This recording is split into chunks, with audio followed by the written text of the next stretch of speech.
खबरों की शुरुआत करने से पहले एक नजर डालते हैं दिन भर की खास खबरों पर।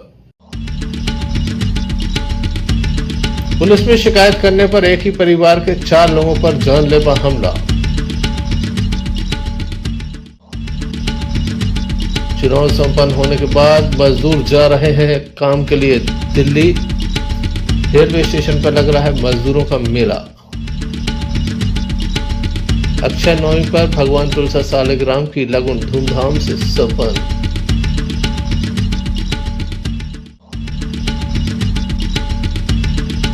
कथा सुनने के लिए उमड़ रही है भीड़।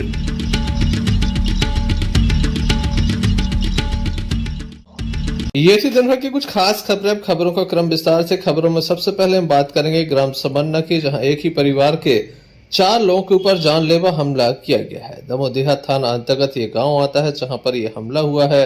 घटना में 4 लोग घायल हुए हैं। खास बात यह है कि घटना में घायल लोगों के द्वारा दमोह पुलिस अधीक्षक कार्यालय पहुंचकर महज 48 घंटे पूर्व भी इस बात की शिकायत दर्ज कराई थी कि उनके घर पर हथगोलों से हमला हुआ है, गोली चली है, लेकिन पुलिस ने कोई कार्रवाई नहीं की।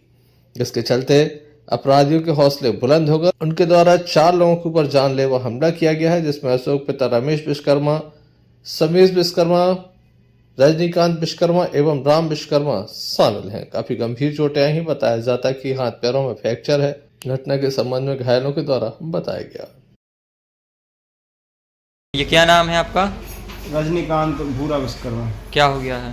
भैया हम खेत जा रहे थे और घर से निकले, पंप के पास गाड़ी टिकाई, पीछे से 10-12 लोग आए, दे लट कोई ना बात ना कुछ, गाड़ी भी मिटा दी पूरी। और भैया ऐसे हथ पर पार के पैर में पाइप मारा और कुछ अद्दी लिए थे कट्टा, बोलते यहाँ मारा तो मुंह से और नाक से पिच के आ रही थी खून की।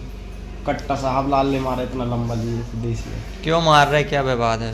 वो ये है कि अभी 1 महीने पहले इनने गाली गलौज की थी, जिसकी शिकायत अपन ने थाने में की थी एसपी साहब के यहाँ की। और परसों रात में फिर इनने हथगोले बरसाए घर में और गाली गलौज की, जिसकी शिकायत कल हमने एसपी साहब के यहाँ की। आज उसी बात पे वो कहा पुलिस रिपोर्ट करने जाता है। ये क्या नाम है आपका? भैया राम विश्वकर्मा नाम है। क्या हो गया है? भैया मारा है बहुत ज़्यादा हम लोग को तलवार से, एक ने कट्टे से मारा है और बहुत ज़्यादा लाठी से पैर तोड़ दिए, सिर में मारा। क्यों मारा है, क्या विवाद चल रहा है? विवाद कुछ नहीं, हमारी किराने की दुकान थी, उसमें ये लोग गाली गलौज करते थे, हम लोग ने रोका, फिर इन लोग ने मारा हम लोग को पहली बार 5 सितंबर को, अक्टूबर को। तो हम लोग ने रिपोर्ट की इनकी, इन लोग ने फिर आके परसों फिर तलवारबाजी की, फिर मारा। हम लोग ने परसों फिर रिपोर्ट की, तो उसके बदले में इन लोग ने बहुत मारा। क्या नाम है जिनने मारा है? ये आशीष पटेल है, साहब लाल है, झलकन है, टंटू हैं, और भी उनके परिवार के हैं, मल्ला है, और उसके भाई हैं कुछ लोग, हम नाम नहीं जानते। कैसे से हमला किया है? एक ने तलवार से, और कट्टे भी लिए थे लेकिन चलाए नहीं हमने, और लाठी। कहाँ के रहने वाले हो आप? ये हम समन्ना पेट्रोल पंप के पास, और ये लोग गांव में रहते हैं पूरे, एक परिवार के लोग हैं ये सब लोग। उनका चाचा है कोई पुलिस में चौकी में है, वो लखन पटेल कोई। हमने पुलिस की बहुत कंप्लेन की भैया, लेकिन कोई सुनाई नहीं हो रही हम लोग की। कितने लोग घायल हो गए इसमें? 5 लोग हमारे पूरे परिवार को मारे। क्या नाम है उनके? रमेश विश्वकर्मा दादा हैं, अशोक विश्वकर्मा पापा और चाचा हैं, रजनीकांत विश्वकर्मा, राम विश्वकर्मा, और छोटा भाई है पीयूष विश्वकर्मा। पुलिस में एक बार पुनः शिकायत दर्ज कराई गई है और इस विश्वास के साथ दर्ज कराई गई है कि शायद आरोपियों के विरुद्ध कोई कार्रवाई हो जाए, ताकि इस तरह की घटना की पुनरावृत्ति न हो, क्योंकि पुलिस में शिकायत करने के बाद ही ये बड़ी घटना सामने आई है। संजय सरवरिया, लखड़ी से न्यूज दमोह। दमोह जिले के फुटेरा कला से एक मामला सामने आया, जहां कमल पटेल के ऊपर एक बैल ने हमला कर दिया। बैल ने बताया जाता है युवक के सिर में सींग मार दिया है। जिला अस्पताल में उसे दाखिल कराया गया, जहां उसका उपचार जारी है।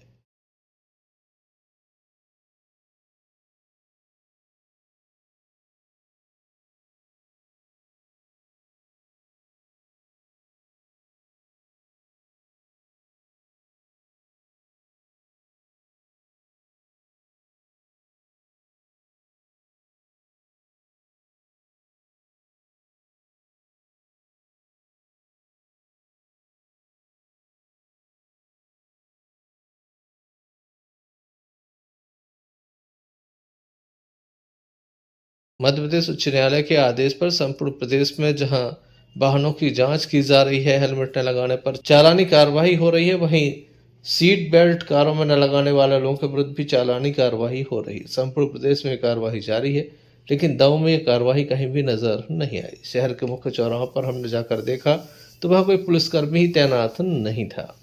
दमोह के घंटाघर का हाल देख लीजिए, दमोह के बस स्टैंड का हाल देख लीजिए, कीर्ति स्तंभ हो, अनेक स्थानों पर इसी तरह की तस्वीरें सामने आई जहां पर कोई भी पुलिसकर्मी तैनात नहीं था। चेकिंग तो काफी दूर की बात है। पुलिस विभाग के द्वारा दिशा निर्देश जारी किए गए हैं। संपूर्ण प्रदेश में यह चेकिंग अभियान चल रहा है, विशेष अभियान चल रहा है, लगातार यह अभियान चलाया जा रहा है, लेकिन दमोह में पुलिस विभाग के नियम शायद लागू नहीं होते, जिसके चलते कहीं कोई चेकिंग अभियान नहीं चलाया गया।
संजय सरवरिया, लकड़ी से न्यूज दबाव।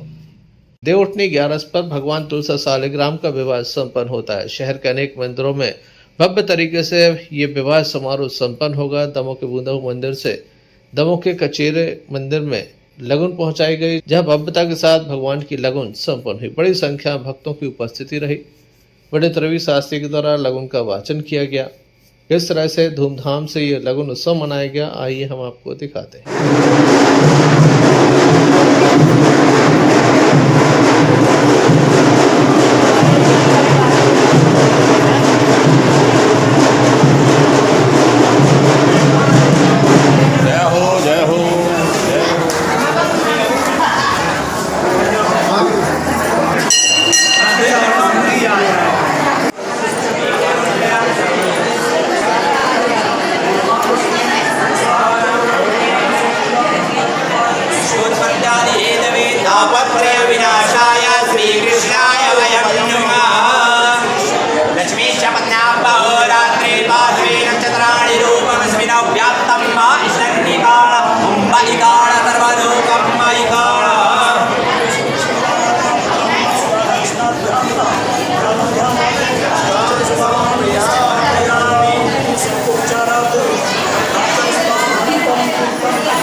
देवउठनी एकादशी पर भगवान की शादी होगी, भव्य तरीके से बारात निकाली जाएगी। संपूर्ण आयोजन दमोह के बूंदापुर मंदिर में संपन्न होंगे। संजय सरवरिया, लखड़ी से न्यूज दमोह। देवउठनी एकादशी के अवसर पर भगवान नींद से जागते हैं, वहीं भगवान तुलसी शालिग्राम का विवाह संपन्न होता है और इसी दिन से मांगलिक कार्य प्रारंभ हो जाते हैं। भगवान का जो मंडप होता है वो गन्ने से बनाया जाता है। घर घर में पूजन अर्चन होता है। ऐसे में गन्ने की बिक्री बढ़ जाती है। दमोह के तहसील ग्राउंड पर गन्ने की दुकानें लगाई गई हैं। काफ़ी दूर दूर से लोग गन्ना बेचने के लिए दमोह आते हैं। हालांकि गन्ना की कीमतें प्रारंभिक चरण में कुछ ज़्यादा हैं, लेकिन धीरे धीरे कम हो जाती हैं। धार्मिक मान्यताओं के अनुरूप गन्ने के मंडप के नीचे ही भगवान का पूजन अर्चन होता है।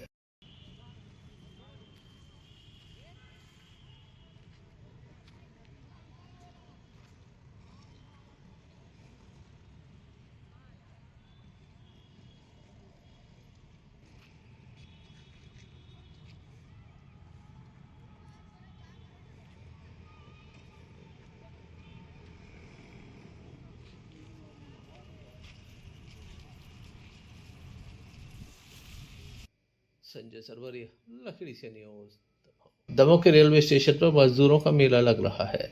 चुनाव संपन्न होने के बाद एक बार पुनः मजदूर दमोह से बड़े महानगरों का रुख कर रहे हैं। विशेष रूप से दिल्ली, गाजियाबाद, पंजाब, हरियाणा, लुधियाना आदि स्थानों पर पहुंचकर मजदूरी करते हैं, क्योंकि वहां पर मजदूरी जो है वो काफ़ी अधिक होती है। साथ ही कंटिन्यू काम मिलने के चलते ये काफ़ी पैसा कमा लेते हैं। जब भी कोई त्यौहार होता है तो वापस अपने घर आते हैं। दीपावली का पर्व था, ऐसे में वे अपने घर आए थे और अब चुनाव संपन्न होने के बाद वापस अपने काम के लिए निकल रहे हैं। स्थानीय स्तर पर काम नहीं मिलता। हालांकि रोजगार गारंटी योजना है, लगातार काम की बात कही जाती है, लेकिन कितना काम मिलता है मजदूरों की भीड़ देखकर आप समझ सकते हैं।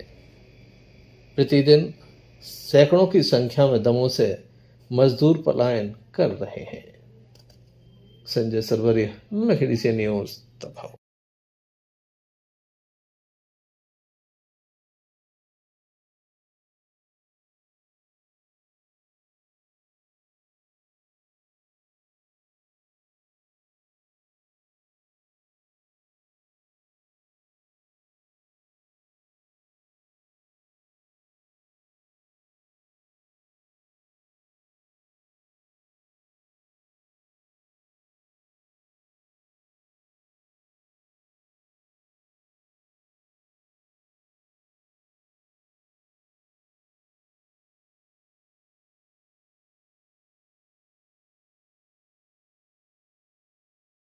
आप लगातार न्यूज चैनल्स पर धमाके देख रहे हैं, क्योंकि जिस तरह से युद्ध हो रहा है उसके चलते इस तरह के धमाके होना आम बात है।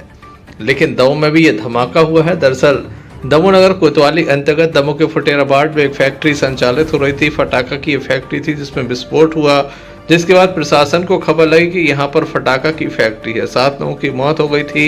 इस मामले में न्यायिक जांच चल रही है। दमोह नगर कोतवाली अंतर्गत फुटेराबाद में ये फैक्ट्री संचालित थी। पुलिस के द्वारा कार्रवाई तय की जा रही है। वहीं यहाँ से जो विस्फोटक सामग्री जब्त की गई थी, इसके अलावा फटाखा भी जब्त किए गए थे, उन्हें नष्ट किया गया। बीडीएस की टीम दमोह पहुंची। दमोह के अथाई में इन्हें नष्ट किया गया है। एक जोरदार धमाका हुआ। आसपास के गांव में दहशत भरा माहौल रहा कि अचानक से कैसा धमाका हुआ है। लोगों को दूर दूर तक धुएं का गुब्बार नजर आया। कहीं कहीं धरती में कंपन हुआ तो लोगों ने भूकंप की भी बात कही। अब बात तेजी से फैली कि दमोह में भूकंप के झटके आए हैं। बाद में ये वीडियो जारी हुआ, तब जाकर स्पष्ट हुआ कि दमोह में बीडीएस की टीम के द्वारा जो विस्फोटक सामग्री थी उसे नष्ट किया। आप समझ सकते हैं कि ये धमाका कितना जोरदार था कि आसपास के गांव तक ये आवाज सुनाई दी, दमोह तक ये आवाज सुनाई दी। वहीं धरती में भी कंपन हुआ।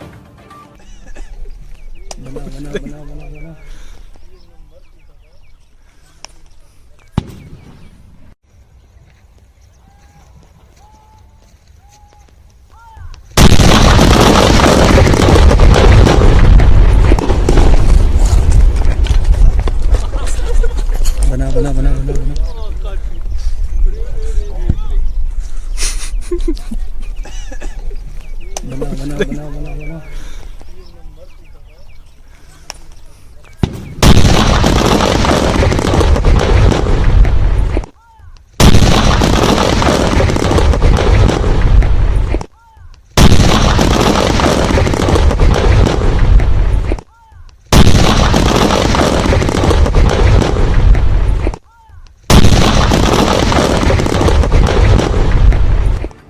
केंद्रीय मंत्री प्रहलाद पटेल आज दमोह जिले के दौरे पर थे। जवेरा विधानसभा में अनेक कार्यक्रम में सम्मिलित हुए और इसके बाद सीधे दमोह पहुंचे। अपने निवास पर भारतीय जनता पार्टी के कार्यकर्ताओं के साथ उनके द्वारा बातचीत भी की गई। हाल ही में विधानसभा चुनाव संपन्न हुए और उसके बाद उनका ये पहला दौरा है। काफी महत्वपूर्ण माना जा रहा है। अन्नकूट पूजन भी उनके द्वारा आयोजित किया गया है। जरारू धाम में अन्नकूट महोत्सव होगा। दमोह पहुंचने के बाद कार्यकर्ताओं के साथ उनके द्वारा बात की गई। वहीं मीडिया से वह रूबरू हुए। हमने उनसे जानना चाहा कि प्रदेश में किसकी सरकार बन रही है तो उनका क्या कहना था, साथ ही अपनी जीत के प्रति उनके द्वारा क्या दावा किया गया, आइए सुनते हैं। राहुल गांधी का एक बयान सामने आया है प्रधानमंत्री को लेकर, क्या कहेंगे?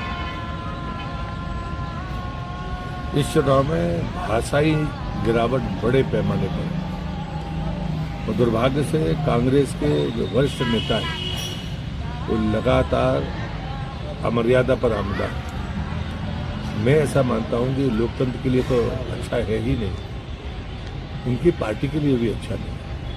और इससे कहीं ज़्यादा खतरनाक बात यह है कि हम आने वाली पीढ़ी को जो परोस रहे हैं वो जहर के समान है। देश में राष्ट्रपति और प्रधानमंत्री के पद ऐसे हैं कि आपके घोर मतभेद हों तब भी भाषाई अमर्यादा नहीं हो सकती। इतना नीचा गिरना राहुल गांधी और उनकी पार्टी दोनों के लिए अच्छा नहीं है। लेकिन मुझे दुख इस बात का है कि ये लोकतंत्र में आने वाली पीढ़ी के लिए बहुत खतरनाक है। ईडी ने कांग्रेस के जो नेशनल हेराल्ड है उसकी संपत्ति को वो किया है, कुर्क किया है, क्या है? नहीं, मुझे लगता है ये तो बहुत पुराना मामला है और उस पर राहुल गांधी और सोनिया गांधी जमानत पर। नेशनल हेराल्ड उनके परिवार की संपत्ति नहीं है। उस आंदोलन की संपत्ति को जिस प्रकार से उसका दुरुपयोग हुआ है, देश को ये बात समझ में आई है और ऐसी एजेंसियां जो काम कर रही हैं उस पर टिप्पणी नहीं होनी चाहिए। लेकिन मुझे लगता है कि मेरे हिसाब से तो ये विलंब से हुआ। मध्य प्रदेश में इस तरह बहुमत से आ पा रहे हैं, कितनी सीटें जीत के आ रहे हैं? मैं तो पहले दिन से ही कह रहा हूँ कि मैं 2003 की पुनरावृत्ति 2023 में देखता हूँ। लोग आपको मुख्यमंत्री के रूप में देखना है और देखना भी चाहते हैं। मुझे लगता है कि अटकलबाजियों से राजनीति नहीं होती है। इसके लिए सबको इंतजार करना पड़ेगा 3 दिसंबर के बाद। आप चुनाव लड़े थे, क्या परिणाम रहेंगे? वहाँ तो परिणाम के बारे में विरोधी और आप सब भी जो कहते हैं मैं भी उसी के साथ हूँ।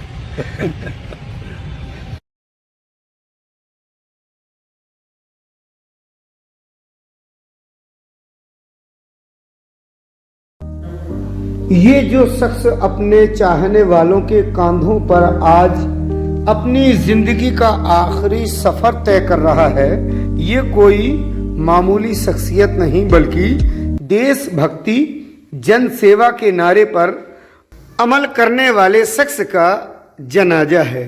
जी हाँ, ये हैं करामत खान, रिटायर पुलिसकर्मी जो क्रिकेट के काफ़ी शौकीन थे। भारत और ऑस्ट्रेलिया का वर्ल्ड कप मैच क्या हुआ और भारत को करारी हार क्या मिली, इनकी तो जान पर ही बनाई। दरअसल क्रिकेट के शौकीन जैसे ही भारत की हार हुई तो यह सदमा करामत खान साहब झेल नहीं सके और इनकी धड़कनें बढ़ी और हार्ट अटैक की शिकायत हुई और आखिरकार अस्पताल पहुंचते पहुंचते डॉक्टरों ने इनको मृत घोषित कर दिया, ऐसा परिजनों ने बताया।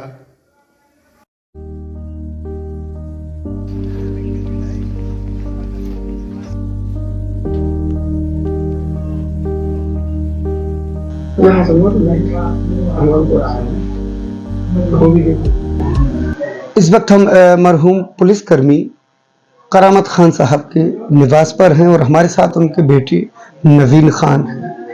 हम नवीन से जानेंगे कि आखिर उस दिन क्या हुआ जब वर्ल्ड कप का मैच भारत हार गया था। जी नवीन जी, मैं आपसे जानना चाहूँगा आपके वालिद साहब को क्या हो गया था अचानक? मेरे वालिद साहब बहुत ही स्वस्थ थे। क्रिकेट के प्रति जो प्रेम उनके अंदर था वो शायद मैंने अभी तक किसी के अंदर नहीं देखा, क्योंकि मैं लोगों को उतना नहीं जानता जितने अपने पापा को जानता हूँ। और पापा क्रिकेट के बारे में जितना अच्छे तरीके से जानते उतना तो शायद मैं भी नहीं जानता हूँ। वर्ल्ड कप की शुरुआत से ही लेकर क्रिकेट को लेकर पापा इतने उत्साहित थे और इंडिया के हर एक मैच पे अपनी पैनी नज़र रखे रहते थे और हर एक मैच, हर एक बॉल, और हम लोग को खुद बताया करते थे आज इंडिया के साथ ऐसा हुआ, आज इंडिया ने ऐसा खेला, ऐसा परफॉर्म किया। बहुत ज़्यादा खुश थे कि भाई अगला वर्ल्ड कप जो अगला मैच होने वाला है वो हम ही जीतेंगे और किसी भी तरह से मतलब ये वर्ल्ड कप हमारे पाले में ही आएगा। पर जो उनकी उम्मीदें थी उसके हिसाब से भारत उस उम्मीद पर खरा नहीं उतर पाया, तो उनको कहीं हताशा हुई और वो सदमे में आए थोड़ा सा। लेकिन उनके लिए हम लोगों ने पूछा भी, पापा जी आप कैसे हैं? मतलब हम ठीक हैं। पर उसके कुछ टाइम के बाद ही उनकी सांस फूलने लगी, सीने में दर्द होने लगा। जी हाँ। फिर कहाँ? फिर उनके लिए हम लोग हॉस्पिटल लेकर गए, पर हॉस्पिटल में डॉक्टरों ने जो बताया हम लोग के लिए, वहाँ से उनके लिए इंतकाल मृत घोषित कर दिया। मरहूम करामत खान साहब के बेटे नवीन खान ने जैसा बताया कि उनके पिता क्रिकेट के दीवाने थे, खेल प्रेमी थे और वो भारत की हार को उसके सदमे में ऐसे डूबे कि अब वो इस दुनिया में नहीं है और अपने भाई बहन को छोड़ गए। इस वर्ल्ड कप के मैच पर भले ही सारे विश्व और देश की निगाहें टिकी हो, किसी ने मैच जीता तो किसी ने बाजी हारी, लेकिन करामत खान साहब अपनी जिंदगी की बाजी हार गए।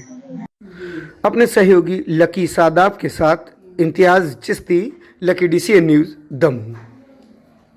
दमोह के शोभा नगर में संगीत में श्रीमद् भागवत कथा का आयोजन चल रहा है। इस कथा को सुनने के लिए भक्तों की उपस्थिति देखी जा रही है।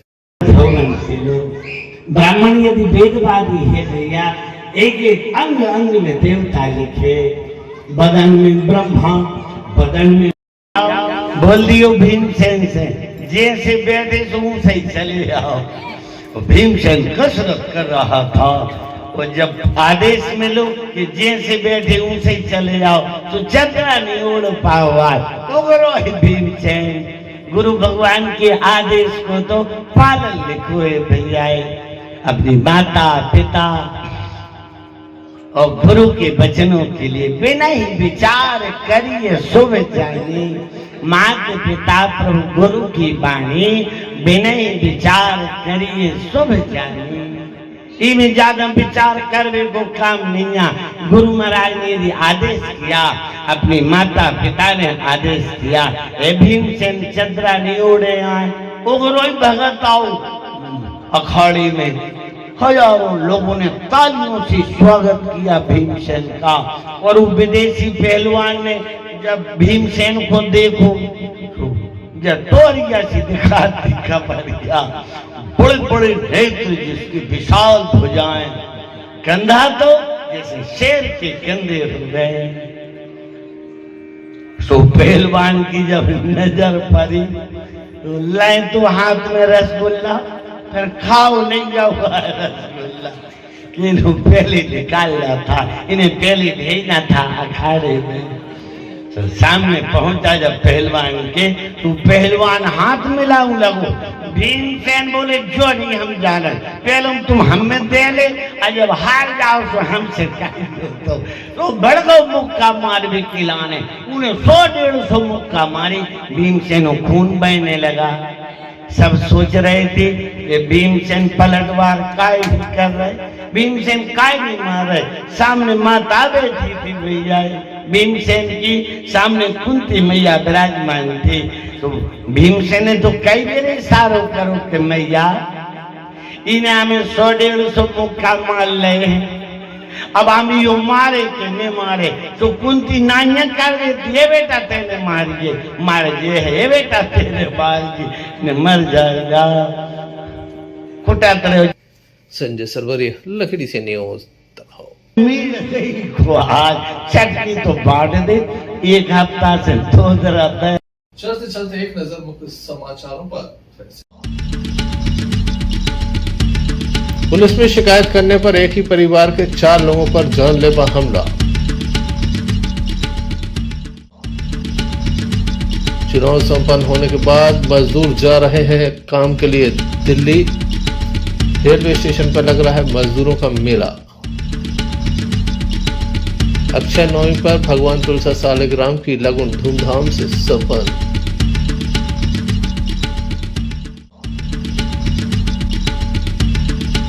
कथा सुनने के लिए उमड़ रही है भीड़।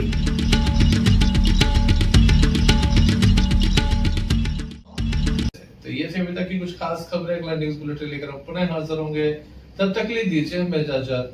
नमस्कार।